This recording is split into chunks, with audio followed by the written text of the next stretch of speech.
Halo Bray, kembali lagi di GapTech.id dan tiba juga waktunya untuk gua ngebahas AMD Radeon RX 7900 XTX. Gua nggak kebagian yang versi XT. Jadi ini adalah varian tertinggi untuk RDNA 3 yang terbaru dari AMD Radeon ya. Sebelumnya gua udah sempat bikin dua video penjelasan mengenai RDNA 3. Yang pertama itu adalah recap dari penjelasan AMD waktu perilisan RDNA 3. Di situ kalian bisa ngeliat penjelasan mengenai RDNA 3 seperti apa, konsep dari Radeon RX 7900 XTX itu seperti apa. Gue udah jelasin panjang lebar di situ. Lalu di video gue sebelumnya, di dua video terakhir berarti, itu gue juga udah menjelaskan secara fisik, model, dan juga desain reference dari Radeon RX 7900 XTX ini.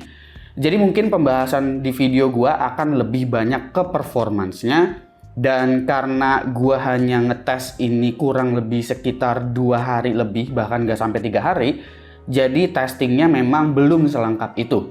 Ya, untuk gaming gue udah memprioritaskan resolusi 4K karena ini adalah GPU high-end, tapi untuk 1440p gue nggak tes sama sekali. Dan untuk di productivity itu gue juga nggak bisa semuanya. Kayak editing video gue cuma naruh di Adobe Premiere, habis itu juga untuk 3D hanya di Blender aja.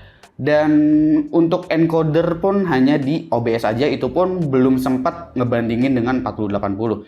Tentunya akan ada perbandingan dengan 4080 juga, tapi nggak yang 100% semuanya gitu loh. 4090 juga bahkan ada sebagian, 3080 ada sebagian. Karena waktu yang terbatas ya. Untuk pengujiannya semuanya itu sama menggunakan Intel Core i9 13900K dengan motherboard Z790 Aorus Master, RAM G-Skill Trident Z5 Neo DDR5 6000 MHz, Samsung 980 Pro 500GB dan juga Samsung 980 1TB, cooling Aorus Waterforce X360, lalu power supply-nya Cooler Master Silent Pro Hybrid 1300 watt, dan yang pastinya menggunakan AMD Radeon RX 7900 XTX. Sekilas dulu deh, palingan gua kasih tahu lagi sedikit bahwa konsep dari RDNA 3 ini cukup unik karena ini adalah GPU dengan konsep chiplet pertama di dunia. Jadi konsep chiplet itu maksudnya apa sih? Buat yang belum tahu, chiplet itu adalah konsep yang sebenarnya ada di AMD Ryzen. Jadi ada beberapa die di dalam package-nya. Jadi untuk di GPU ini, dia tuh ada yang namanya GCD, yaitu adalah Graphic Compute Die, dan juga MCD, yaitu adalah Memory Cache Die. Memory Cache Die ini adalah pengganti dari Infinity Cache. Jadi Infinity Cache-nya ada dalam die terpisah. Totalnya itu ada sekitar 6. Kalau nggak salah di bagian samping-sampingnya, dan bagian die yang besar itu adalah core utama dari si RDNA 3 ini yang berisikan dengan bukan artikel re-accelerator, AI accelerator, habis itu juga ada compute unit yaitu inti utama beserta dengan GPU video engine seperti encoder dan juga decoder. Untuk encoder dan decodernya ini mendukung untuk H264, H265 hingga AV1 untuk encode dan juga decode-nya. Tapi apakah sebagus itu? Mari kita cek dulu aja. Untuk bagian power pin-nya juga ini bukan menggunakan 12 VHPWR, ini menggunakan 2x8 pin PCIe konektor yang lama, akan tetapi punya TGP atau power limit lebih tinggi daripada RTX 4080, di mana power Radeon RX 7900 XTX ini ada di angka 355 watt ya. Sementara untuk 4080 ada di angka 320 watt. Nah, untuk pengujian pertama mungkin gue akan kasih tahu dulu mengenai powernya, karena biasanya mungkin kalian akan menyebut bahwa Nvidia sekarang itu sobat PLN dan AMD nggak sesobat PLN itu. Gue akan kasih unjuk, ini adalah pengujian saat gue melakukan stress test dan footage-nya juga di sini gue record. Di sini untuk AMD Radeon RX 7900 XTX dia memang masih within range dari power limitnya, yaitu di 355 watt sekian.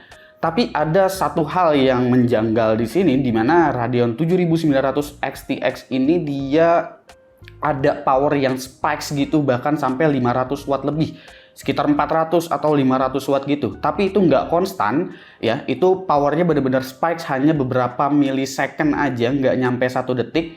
Cuma permasalahannya adalah cukup sering, yang dimana ini kartu grafis cukup mengkhawatirkan untuk beberapa power supply yang memang kualitas power supply-nya itu bisa dibilang nggak terlalu bagus. Jadi meskipun dengan 2x8 pin, hati-hati dengan power supply kalian dan perhatikan power supply kalian bagus apa enggak. Gue sih merekomendasikan untuk menggunakan power supply 850 watt biar kalian bisa menjaga spikes-nya itu. Karena spikes-nya ini tinggi sekali, ada di angka 500 wattan. Apakah spikes power ini bisa diatasi dengan driver update? Mungkin bisa-bisa aja gitu ya. Kalau misalkan AMD ingin mengatasi spikes dari si Radeon RX 7900 XTX ini. Gua rasa itu masih sangat-sangat possible. Jadi gue berharap itu segera diperbaiki. Lalu selain power juga tentunya suhu kan ya. Karena kartu grafis yang versi reference ini kan dia cuma sekitar 2,5 slot aja dan nggak terlalu tinggi juga. Coolingnya nggak terlalu beefy. Apakah GPU ini bakalan panas dengan 350 watt lebih? GPU-nya gue bisa bilang ini nggak panas, tapi untuk memorinya dia udah masuk di 90 derajat gitu. Jadi suhunya sebenarnya ini masih sangat-sangat aman dan tipikal GPU yang memang adem. Jadi untuk para vendor gue berharap tidak menggunakan desain yang lebih besar daripada ini, bahkan sampai 3 atau 4 slot ya. Karena masih sangat aman untuk Radeon RX 7900 XTX dengan desain 2,5 slot seperti ini. Jadi gue cukup mengerti kenapa AMD Radeon mendesain versi referensinya tidak terlalu besar dan gue sangat appreciate itu. Palingan ya soal power spikes-nya tadi aja yang perlu dibenerin. Keunggulan dari si Radeon RX 7900 XTX ini juga ada di bagian VRAM-nya yang besar 24 GB meskipun masih menggunakan GDDR6 ya. Cuma kan terbantu dengan Infinity Cache-nya yang ada di dalam MCD-nya. Ini menyebabkan untuk beberapa performa gaming itu kemungkinan besar dia bisa menggunakan tekstur yang mentok kanan semua tanpa keperes memorinya. Di 3D Mark Firestrike Ultra di sini kalian bisa lihat kalau RX 7900 XTX tuh punya skor kurang lebih 2000 poin lebih tinggi daripada RTX 4080 yang menandakan di sini RTX 3090 Ti juga bisa dibilang lewatnya lumayan jauh. Tapi ingat lagi-lagi 3D Mark Firestrike Ultra tuh menunjukkan skenario gaming di resolusi 4K dan juga DirectX 11 tanpa ray tracing sama sekali. Lalu di 3D Mark Time Spy kalian bisa lihat kalau performa DirectX 12 di resolusi 4K 7900 XTX dan juga RTX 4080 di sini cukup berimbang, selisih 400 poin lebih tinggi si 7900 XTX-nya. Jadi anggap aja ini sebenarnya imbang-imbang aja lah ya, dan RTX 3090 Ti tentu ini lewatnya jauh apalagi 3080. Tapi berbicara performa ray tracing di sini kalau dicek lewat 3D Mark Port Royal, RTX 4080 masih tetap lebih unggul. Performa ray tracing dari 7900 XTX di sini sedikit lebih kencang dari 3090 Ti tapi nggak terlalu jauh. Jadi lagi-lagi ray accelerator dari RDNA 3 itu belum bisa mengimbangi performa Ada Lovelace alias si RTX 40 series. Lalu performa gamingnya yang pertama di sini gue cek adalah resolusi native, jadi tanpa ray tracing dan juga tanpa upscaling seperti FSR. Di sini Radeon RX 7900 XTX untuk game Cyberpunk 2077 dengan Ultra Preset sedikit lebih unggul dari RTX 4080 meskipun Cyberpunk 2077 di sini menggunakan DirectX 12 ya. Tapi melihat ini kelihatannya 7900 XTX jadi kelihatan menjanjikan. Lalu selanjutnya adalah Shadow of the Tomb Raider. Di sini juga tanpa ray tracing dan juga tanpa DLSS atau XeSS karena nggak ada FSR di game ini. Preset highest di sini Radeon RX 7900 XTX masih ada di bawah RTX 4080 dengan rata-rata 112 FPS ya untuk 7900 XTX-nya. Tapi ini udah jauh lebih kencang daripada 3080. Untuk data 3090 Ti gua nggak ada benchmarknya lagi. Dan untuk 4090 juga nggak ada, jadi cuma sintetik aja. Paling nggak kalian udah bisa tahu lah di sini gap performance-nya semana dengan RTX 4080. Lalu selanjutnya adalah Far Cry 6. Di sini juga nggak menggunakan ray tracing, nggak menggunakan FSR. 7900 XTX di sini cukup unggul, kurang lebih sekitar 11% lebih unggul daripada RTX 4080. Jadi sebenarnya performance native-nya ini cukup menjanjikan ya. Mungkin juga karena faktor kapasitas VRAM yang besar.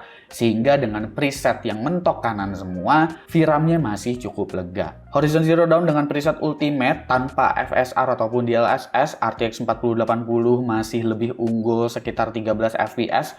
7900 XTX punya rata-rata FPS di 101, sementara RTX 3080 ada di 85 FPS.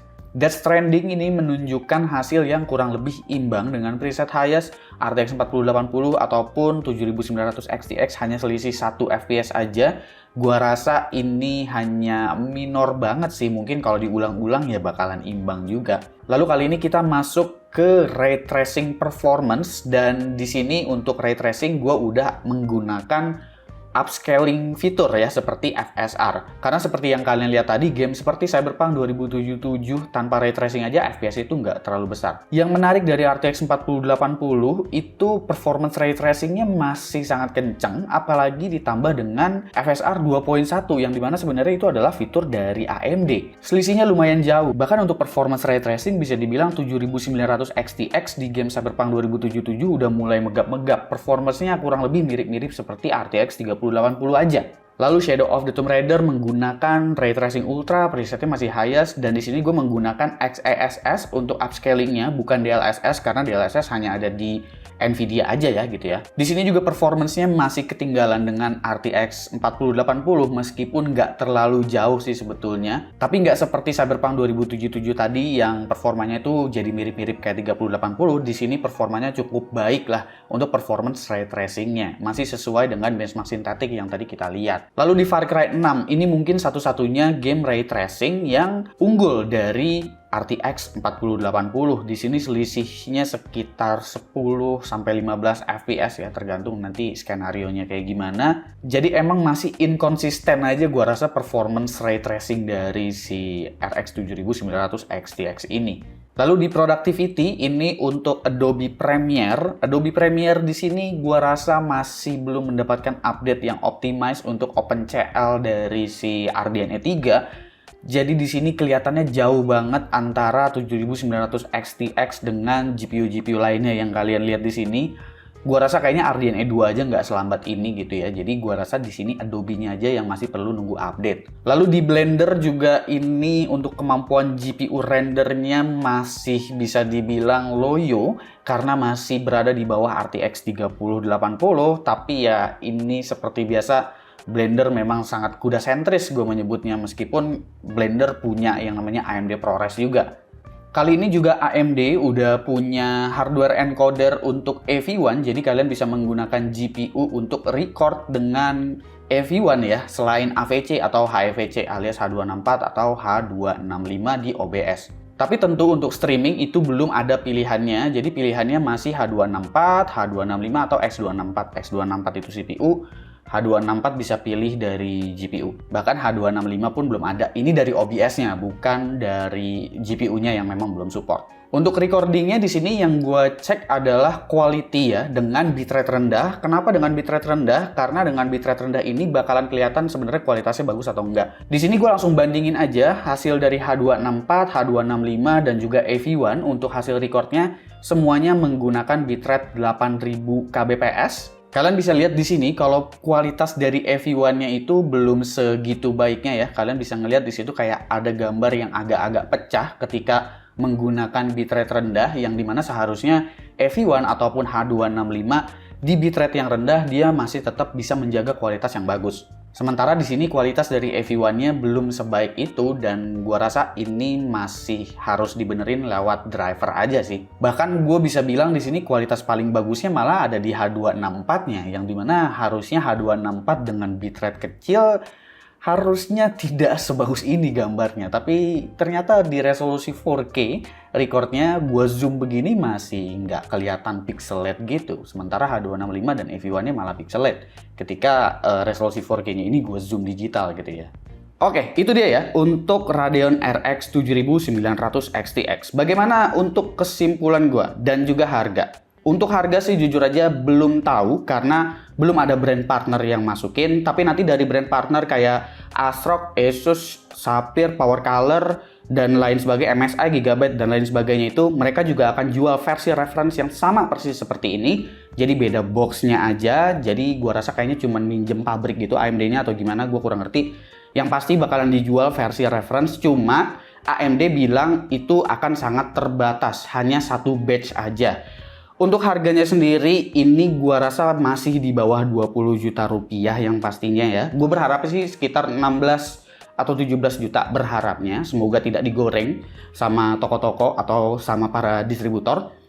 Dan dengan harga segitu, dengan ekspektasi harga segitu, apakah kartu grafis ini layak dibeli? Menurut gua iya dan tidak.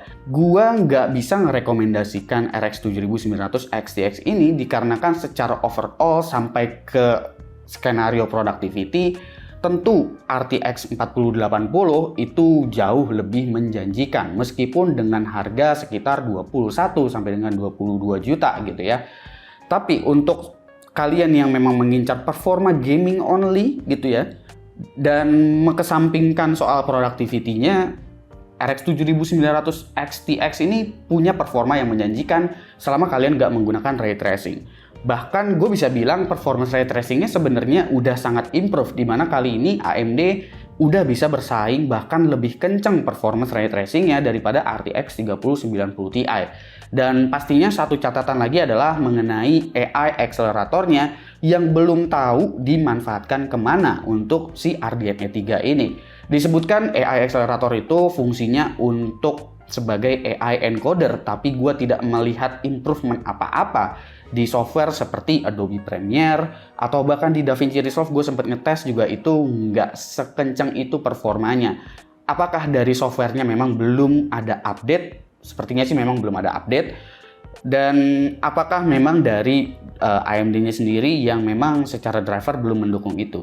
Untuk AV1-nya udah bisa dijalankan, tapi lagi-lagi OBS juga belum bisa untuk streaming AV1, hanya bisa untuk record, dan kualitas record AV1-nya juga belum sebaik itu menurut gue. Jadi kalau kita bicaranya performance gaming only, gue bisa merekomendasikan ini, tapi itu juga harus ada beberapa kompromi dari segi productivity-nya, yang dimana harga yang kalian bayar juga tidak semurah itu untuk 7900 XTX.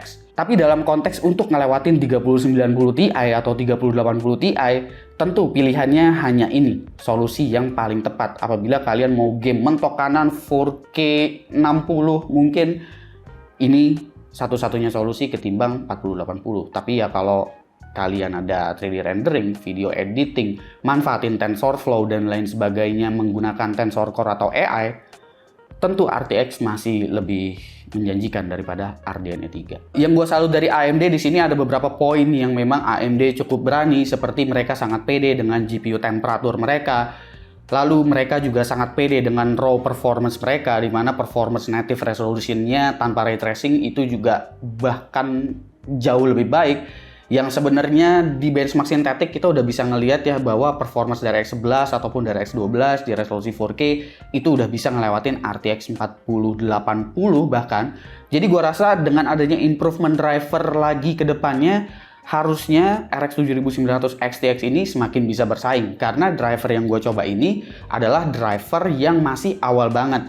Dan jujur aja nih ya, untuk driver yang versi awal banget di RDNA 3 ini tidak ada crash sama sekali ya. Meskipun secara kualitas kayak AV1 encodernya itu record di OBS masih megap-megap, masih kayak pecah-pecah gitu untuk di bitrate rendahnya, tapi tidak ada crash sama sekali kali ini di RDNA 3, dan gue sangat appreciate itu. Semoga kedepannya tidak ada lagi crash untuk driver-drivernya AMD, yang dimana biasanya crashnya itu sangat-sangat random. Dan semoga sih gue berharap varian di bawahnya, mungkin di bawah 7900 XT, kalau misalkan rilis dalam waktu dekat, bisa bersaing juga dengan versi-versi bawah dari RTX ya. Karena RTX kan belum kelihatan juga nih untuk buntut 60-nya. Gue sih berharap ada seperti 7600 XT yang dimana bakalan bisa bersaing dengan RTX 30 series dan ngelewatin dengan harga yang fantastis murah gitu. Karena ini dengan harga 16 atau 17 juta udah bisa lewatin 3090 Ti. Bahkan tanpa ray tracing bisa ngelewatin 4080. Komen di bawah ya menurut kalian gimana untuk RX 7900 XTX ini. Gue Suki dan seperti biasa sampai jumpa di lain kesempatan.